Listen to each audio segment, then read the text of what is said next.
गरीब साध साध सब नेक हैं, आप अपनी ठोरे, जो सतलोक ले जाएंगे वो साधु कोई और।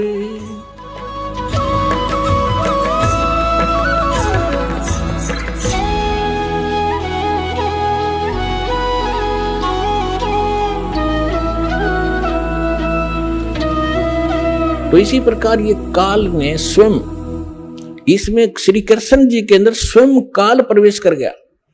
श्री कृष्ण भी ये तीन लोक के प्रभु हैं, एक विभाग के। इसके अंदर आम प्रेत नहीं प्रवेश कर सकता, इनके अंदर, इनमें इतनी पावर होती है। तो उनके अंदर काल स्वयं आया और उसने गीता का ज्ञान दिया। तो यहां ब्रह्म बोल रहा है इस गीता को। अब हम परम अक्षर ब्रह्म कहेंगे, उसको पूर्ण ब्रह्म कहेंगे, जो इससे अन्य परम शक्ति है और उसको हमने पाना है। अब क्या कहा है कि वो सच्चिदानंद घन ब्रह्म ने अपने मुख कमल से, गीता ज्ञानदाता स्वयं कह रहा है, उस धार्मिक अनुष्ठानों की जानकारी विस्तार के साथ कही है और उसको तत्व ज्ञान कहते हैं। और उस ज्ञान को प्राप्त करके प्राणी सभी कर्मों से मुक्त हो जाता है, उसका वो छुटकारा पा लेता है, उसका पुनर्जन्म नहीं होता। चौथे अध्याय के 34वें श्लोक में कहा कि अर्जुन, उस तत्व ज्ञान को जो परमात्मा स्वयं आकर अपने मुख कमल से वो वाणी बोलता है, वो तत्व ज्ञान है। उस तत्व ज्ञान को, उसको सूक्ष्म वेद भी कहा है। उस तत्व ज्ञान को तू तत्वदर्शी संतों के पास जाकर समझ, उनको दंडवत प्रणाम करने से, कपट छोड़कर सरलता पूर्वक प्रसन्न करने से वो तत्वदर्शी संत तुझे उस परमात्म तत्व का अर्थात तत्व ज्ञान का उपदेश करेंगे। अब 15वें अध्याय के प्रथम मंत्र में उस तत्वदर्शी संत की पहचान भी बता दी है कि जो संत उल्टे लटके हुए संसार रूपी वृक्ष के, ये संसार रूपी वृक्ष है अर्जुन, ऊपर को जड़ है, वो तो पूर्ण परमात्मा है, पूर्ण ब्रह्म है, जिस तो सबका धारण पोषण करता है। 15वें अध्याय के 1 से लेकर 4 श्लोक में और 16-17 श्लोक में 3 पुरुष, 3 भगवान, 3 ब्रह्म स्पष्ट किए हैं। सरपुरुष कहो, सरब्रह्म कहो, ये तो काल है। सर माने नासवान, ये 21 ब्रह्मांड का स्वामी, ये सरब्रह्म है।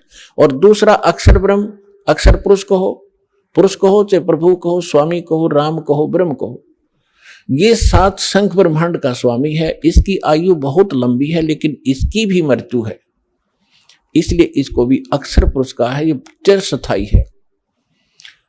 और फिर तीसरे नंबर का जो परमात्मा है, परम अक्षर ब्रह्म कहलाता है, वो बताया उत्तम पुरुष तु अन्य, जो 17वें श्लोक में कहा 15वें अध्याय के, उत्तम पुरुष तु अन्य परमात्मा इति उदाहरत है। ये लोग तरम अविश्य विवर्ती अवैश्वर है, वो परमात्मा इन दोनों से अन्य है, जो 15वें अध्याय के 16वें श्लोक में सरपुरुष और अक्षर पुरुष कहे हैं। इनसे कोई अन्य है वो परमात्मा जो सबका धारण पोषण करता, 3 लोकों में प्रवेश करके। तो 15वें अध्याय के प्रथम श्लोक में बताया कि ऊपर को जड़ और नीचे को शाखा वाला ये उल्टा लटका हुआ संसार रूपी पीपल का वृक्ष समझो, एक फॉर एग्जाम्पल दिया है।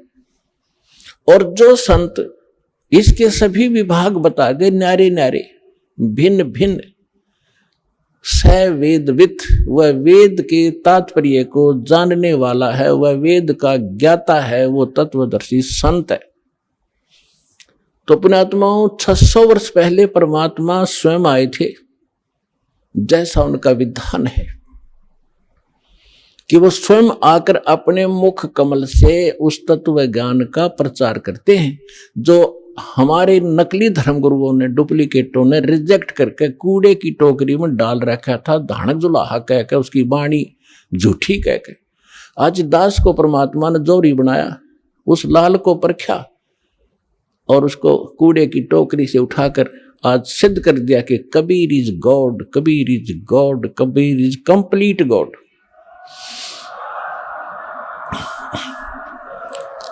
और जिसको पाकर उसके बच्चे आज धनी हो रहे हैं, अध्यात्म मार्ग से वो पूर्ण, अध्यात्म धन से वो परिपूर्ण होते जा रहे हैं, जो उनका सुख का मूल है। और शास्त्र विरुद्ध साधना दुख की मूल होती है, जो आज तक हम सभी करते रहे। अब जो प्रसंग चल रहा है उसी पर आते हैं कि परमात्मा ने 600 वर्ष पहले आकर कहा था, अक्षर पुरुष एक पेड़ है, निरंजन वाकी डारे, तीनों देवा शाखा है, भाई पात रूप संसारे। अक्षर पुरुष एक पेड़ है, सरपुरुष वाकी डार, और तीनों देवा उसके आगे शाखा है, ये पात रूप संसार। अब आपको बहुत बार उल्टा लटका हुआ संसार रूपी वृक्ष का एक चित्र बनाया है, वो दिखाया है। तो परमात्मा ने मूल को छोड़ दिया, जो जमीन से बाहर दिखाई देता वो सारे पार्ट बता दिए। तना उसको अक्षर पुरुष समझो, उससे तने से मोटी डाहर निकले उसको सरपुरुष, और सरपुरुष के आगे फिर वो 3 शाखाएं हों, रजगुण ब्रह्मा सतगुण विष्णु तमगुण शिव जी, ये शाखा समझो, इतना बता दिया। और 5 रूप संसार। फिर इस दास को भेजा ये बताने के लिए कि मूल कौन है। ये जड़ वही है जो सबका धारण पोषण करता है, सबका उत्पन्न करने वाला है, सबका संरक्षक है, जो सर्व सुखदायी है, जो परम अक्षर ब्रह्म, जो अविनाशी परमात्मा है, वो वही है। कौन?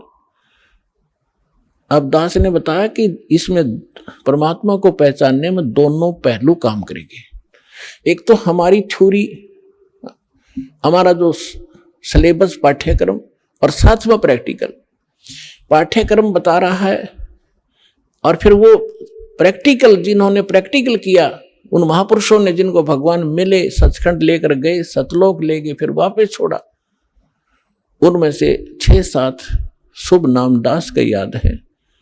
आदरणीय धर्मदास साहिब जी, गांव बांधवगढ़, मध्य प्रदेश, वर्तमान में छत्तीसगढ़ होगा।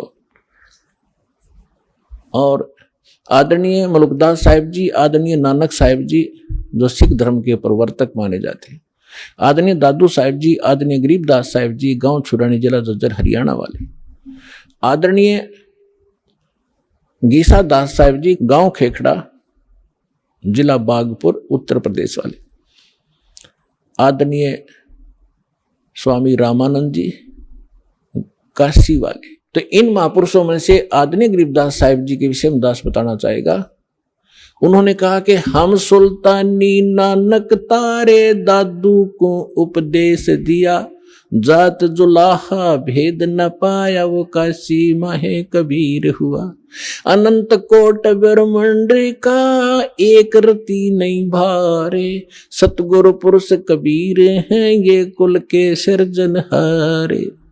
तो वो जड़ है उस संसार रूपी वृक्ष की, वो कबीर है। कबीर परमात्मा कौन? उसको परम अक्षर ब्रह्म कहो, उसको सत्य पुरुष कहो, अमर पुरुष कहो, उसे परम पुरुष कहो, उसे परम अक्षर ब्रह्म कहो, उसे परम अक्षर पुरुष कहो। ये उनके उपमात्मक नाम है। वास्तविक नाम उस परमात्मा का कबीर देव है।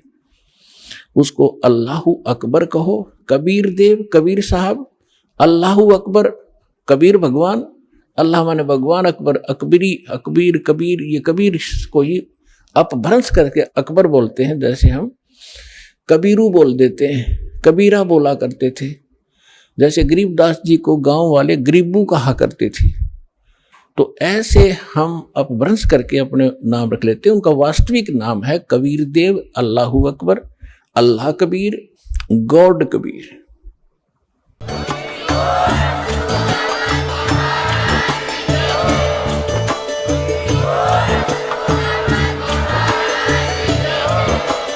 आप सुन रहे थे जगत गुरु तत्वदर्शी संत रामपाल जी महाराज जी के मंगल प्रवचन। अधिक जानकारी के लिए विजिट कीजिए हमारी वेबसाइट www.jagatgururampalji.org। संत रामपाल जी महाराज जी के शुभ आशीर्वाद से पूरे विश्व भर में 500 से भी ज्यादा नाम दीक्षा केंद्र हैं, जिन पर संत रामपाल जी महाराज जी द्वारा ऑनलाइन निशुल्क नाम दीक्षा दी जा रही है। अपने नजदीकी नाम दीक्षा केंद्र का पता करने के लिए संपर्क करें 8222880541।